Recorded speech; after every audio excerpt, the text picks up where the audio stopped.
Chapter 12। कालयात्री। हम सबको जैसे पक्षाघात हो गया था। प्रयोगशाला के द्वार पर वह अर्थात हमारा मित्र खड़ा हुआ था। उसके कोट पर धूल की परतें जमी थीं। बाल बिखरे हुए थे। उसका चेहरा पीला पड़ा हुआ था। हमारा यह मित्र एक वैज्ञानिक था। उसने एक मशीन बनाई थी। उसका नाम रखा था टाइम मिशन। उसका दावा था कि उसकी यह मशीन काल की यात्रा करने में सक्षम थी। काल की यात्रा अर्थात उस मशीन पर बैठकर वह अतीत में जा सकता था, भविष्य की सैर कर सकता था। इसीलिए हमने अपने मित्र को एक नया नाम दिया था, कालयात्री। उसने हमें अपनी इस मशीन के बारे में कई बार बताया था। मशीन का आकार एक कुर्सी जैसा था। उसमें अनेक यंत्र लगे हुए थे। उसमें 2 हैंडल भी लगे हुए थे। एक हैंडल घुमाने से भविष्य की सैर की जा सकती थी। दूसरा हैंडल अतीत में ले जाता था। कालयात्री ने हमें आज भोज के लिए बुलाया था। जब हम उसके निवास स्थान पर पहुंचे तब न तो कालयात्री वहां था और न उसका कालयंत्र अर्थात टाइम मशीन। उसने एक पत्र लिख छोड़ा था कि यदि मैं 7 बजे तक न आ पाऊं तो आप लोग भोजन शुरू कर देना। भविष्य की यात्रा पर ले जाने वाला हैंडल खींचा। हम सब उसी की प्रतीक्षा में बैठे थे और वह सहसा हमारे सामने था, बदहवास हालत में। थोड़ी देर बाद वह कुछ सामान्य हुआ और उसने अपनी आपबीती बतानी शुरू की। भविष्य की यात्रा पर ले जाने वाला हैंडल खींचा। हैंडल खींचते ही प्रयोगशाला गायब हो गई। पल भर में दिन निकलता और पल भर में रात हो जाती। कालयंत्र में लगी घड़ी की सुइयां तेजी से घूम रही थीं। मैंने पल भर में 20वीं सदी पार कर ली थी। फिर 21वीं सदी और दूसरे पल में 22वीं सदी में पहुंच गया। मैंने सोचा, इस तरह तो यात्रा का कहीं अंत नहीं होगा। मैंने हैंडल खींचा। अगले पल सैकड़ों बिजलियों के कड़कड़ाने की आवाज आई। मारे भय के मेरी आंखें बंद हो गईं। कुछ देर बाद जब मेरी आंखें खुलीं तो मैंने स्वयं को एक हरे भरे मैदान में पाया। सामने एक विशाल मूर्ति से कुछ दूरी पर गगनचुंबी अट्टालिकाएं थीं, पर कहीं कोई व्यक्ति नजर नहीं आ रहा था। मैं गहरी सोच में पड़ गया। अचानक मेरे कानों में घंटियों की मधुर आवाज सुनाई दी। मैंने नजरें उठाई। देखा, पंखदार मूर्ति के पास से कुछ लोग मेरी ओर चले आ रहे हैं। थोड़ी देर में वे सब मेरे पास आ गए। उनकी आंखों में आश्चर्य था। वे बेहद सुंदर थे। वे मुझे छूने के लिए आगे बढ़े। वे आपस में बातें भी कर रहे थे, पर उनकी भाषा मेरी समझ में नहीं आ रही थी। हाँ, उनकी आवाज बेहद मीठी थी, बच्चों जैसी। उनमें से एक व्यक्ति ने मुझे पास बनी अट्टालिका की ओर चलने का संकेत किया। यह अट्टालिका संगमरमर की थी। दीवारों पर बनी खिड़कियों में काले काले मोटे पर्दे टंके हुए थे। उस समय वहां लगभग 100 लोग थे। वे सब बच्चों जैसे थे, खिलखिलाकर हंसते, बातें करते। वे मेरी ओर उत्सुकता से देखते। कुछ बच्चों की तरह दौड़कर मेरे पास आते, मुझे छूते, फिर किलकारी मारकर लौट जाते। अब दिन ढलने लगा था। मैं उन्हें छोड़कर बाहर निकल आया। उस विशाल इमारत के दूसरी ओर एक नदी थी। मैं नदी की ओर बढ़ गया। मुझे अनेक प्राचीन खंडहर नजर आए। फिर मेरी नजर पंखदार मूर्ति पर पड़ी और अगले ही पल मैं कांप गया। कारण मेरा कालयंत्र गायब था। मैं भयभीत हो उठा। कालयंत्र के बिना मैं अपनी दुनिया में कैसे लौटूंगा? कालयंत्र को मैं स्फिंक्स के पास छोड़ आया था। अब वह वहां नहीं था। किसने उसे गायब किया? किसने उसे चुराया? क्या उन नन्हे सुंदर लोगों ने? मैं इमारत में लौटा। वहां सब लोग गहरी नींद में सोए हुए थे। मैंने एक व्यक्ति को जगाकर उससे पूछना चाहा, पर मेरी बात समझ न पाया। फिर सो गया। चारों ओर अंधकार था। मैं निराश हो गया। मेरी आंखों में आंसू आ गए। पर मैं कर भी क्या सकता था। जैसे तैसे रात बीती। सूरज निकलते ही मैं दौड़कर पंखदार मूर्ति के पास पहुंचा।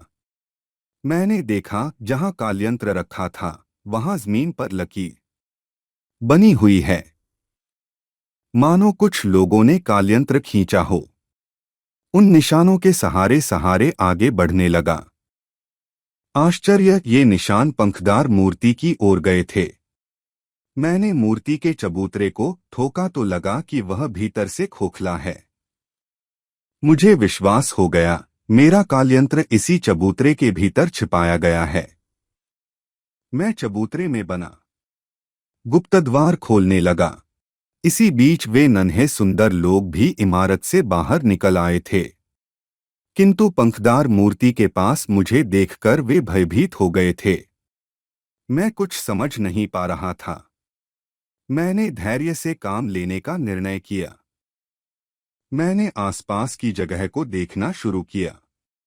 मैंने देखा उस मैदान में जगह छायादार शेड हैं और हर शेड के नीचे एक कुआं है। एक बात और थी, ये नन्हे लोग इन कुओं के पास जाने से डरते थे। यही नहीं, वे अंधकार से भी डरते थे। रात होते ही इमारतों में छिप जाते थे। इसका भी रहस्य शीघ्र ही मुझे ज्ञात हो गया। हुआ यह कि एक दिन मैं एक खंडहर में विश्राम कर रहा था। वहां घना अंधेरा था। सहसा मैंने अनुभव किया कि कोई मुझे छू रहा है। मैंने चीखकर पूछा, कौन है, और अगले ही पल मैंने टॉर्च जला दी। टॉर्च के प्रकाश में मैंने एक विचित्र जीव देखा। बड़ी बड़ी लाल लाल आंखें, सिर पर घने बाल। वह पलक झपकते ही दौड़कर गायब हो गया। मैं दौड़ा पर जाने वह कहाँ छिप गया था। तभी मेरी नजर छायादार शेड के नीचे कुएं पर गई। वह इसी कुएं में तो नहीं छिप गया, मैंने सोचा। मैंने लपककर कुएं में टॉर्च की रोशनी फेंकी। देखा कोई जीव तेजी से नीचे उतर रहा है। कुएं की जगत पर बैठा बैठा सोचने लगा। सोचा, शायद भविष्य की इस दुनिया में दो तरह के लोग हैं। एक वे जो प्रकाश में धरती पर रहते हैं, और दूसरे वे जो धरती के नीचे अंधकार में ही रहते हैं। मैंने यह बात एक युवती वीणा से इशारे में पूछी। इससे मेरा परिचय हो गया था। उसने इशारे में जो बताया उसके आधार पर मैंने धरती के नीचे रहने वाले लोगों का नाम रखा मॉरलॉक। मुझे विश्वास हो गया कि मेरा काल्यंत्र उन्हीं मॉरलॉक लोगों ने छिपाया है। फिर मैंने तय किया कि एक दिन किसी कुएं के भीतर उतरकर मैं इन लोगों का पता लगाऊंगा। अगले ही दिन मैं एक कुएं की जगत के पास जा खड़ा हुआ। मॉरलॉक लोगों की दुनिया देखनी जरूरी थी। मैं कुएं के भीतर तेजी से उतरने लगा। थोड़ी देर बाद मैं धरातल पर पहुंच गया। मैंने माचिस की तीली जलाई तो एक सुरंग दिखाई दी। मुझे कई मशीनों के चलने की आवाज भी सुनाई दी। मैं उसी दिशा में आगे बढ़ा। थोड़ी दूर जाने पर मैंने देखा कि सुरंग खत्म हो गई है और एक खुली जगह में तरह तरह की मशीनें लगी हैं। यह आवाज उन्हीं की थी। मुझे लगा जैसे मशीनों के पीछे मॉरलॉक छिपे हैं। माचिस की तीली बुझते ही अंधकार में वे सब मुझ पर टूट पड़ेंगे। मेरी आशंका सच निकली। माचिस की तीली बुझते ही वे सब शोर करते हुए मुझ पर टूट पड़े। मैंने तुरंत एक तीली जलाई। वे चीखते हुए पीछे हट गए। मौका पाकर मैं दौड़ा। सामने एक कुएं की सीढ़ियां थीं। मैं उनके सहारे चढ़ने लगा और उन्हें किसी तरह धक्का देता हुआ मैं कुएं से बाहर आ गया। अब कोई खतरा न था। चारों ओर दिन का प्रकाश था। प्रकाश में मॉरलॉक निकल नहीं सकते थे। बाहर उन नन्हे लोगों की भीड़ लगी हुई थी। उनमें वीणा भी थी। मुझे देखते ही वह खुशी से चीख उठी। पर मैं बेहद थक गया था। नीचे की दुनिया में मेरा दम भी घुट गया था। एक दिन जंगल में घूमते मुझे एक नीली इमारत नजर आई। मेरे मन में उत्सुकता जगी और मैं पंखदार मूर्ति की ओर लौट पड़ा। मेरा इरादा वीणा के साथ उस इमारत में जाने का था। वीणा मुझे मिल गई। उसे लेकर मैं उस नीली इमारत की ओर बढ़ चला। वह नीली इमारत दरअसल एक पुरातत्व संग्रहालय की थी। मैंने उसमें तरह तरह की वस्तुएं देखीं। कुछ वस्तुएं हमारे इस जमाने की भी थी। उसे देखते ही मैं खुशी से उछल पड़ा। मैंने कांच तोड़कर वह डिब्बी निकाल ली। इसी तरह एक पेटी में मुझे कपूर मिला। अब मैं मॉरलॉक से संघर्ष के लिए तैयार था। एक स्थान पर मुझे लोहे का एक डंडा दिखाई दिया। उसे उठाते ही मुझ में दोगुनी शक्ति आ गई। वीणा मेरी सारी कार्यवाही ध्यान से देख रही थी। मैं उसे लेकर इमारत के बाहर निकल आया। शाम ढलने लगी थी। अंधकार छाता जा रहा था। मैं जल्दी जल्दी पंखदार मूर्ति के पास पहुंचना चाहता था। मुझे विश्वास हो गया था कि मेरा कालयंत्र उसी के नीचे छिपाकर रखा गया है। रात में मैंने घास इकट्ठी कर एक मशाल सी बना ली। फिर सूखी घास में आग लगा दी। आग देखकर वीणा प्रसन्नता से ताली बजाने लगी। मैं आगे बढ़ चला। सहसा अंधकार में मॉरलॉक लोगों ने मुझे घेर लिया। अवसर पाकर मैंने माचिस की तीली भी जला दी। उसकी रोशनी देखते ही मॉरलॉक भाग खड़े हुए। पर तीली बुझते ही वे मुझ पर टूट पड़े। सहसा वे सब चीखकर भाग खड़े हुए। मैं चौंका। पर अगले पल सारा रहस्य मेरी समझ में आ गया। जंगल में आग लग गई थी और उसके प्रकाश के कारण ही वे भाग रहे थे। मैं पंखदार मूर्ति की ओर बढ़ चला। इस समय मैं अपने कालयंत्र के बारे में सोच रहा था। काश वह मुझे मिल जाता। पंखदार मूर्ति के पास पहुंचते ही मैं चौंक गया। चबूतरे में एक द्वार निकल आया था।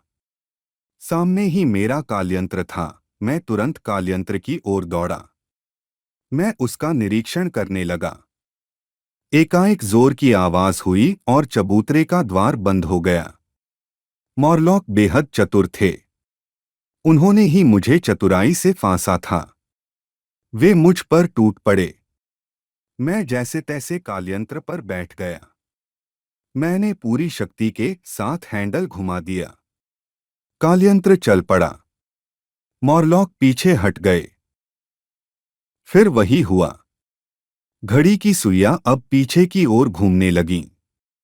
बस आज की तिथि आते ही मैंने कालयंत्र बंद कर दिया। और अब तुम सबके सामने हूं। कालयात्री की आप बीती अविश्वसनीय थी।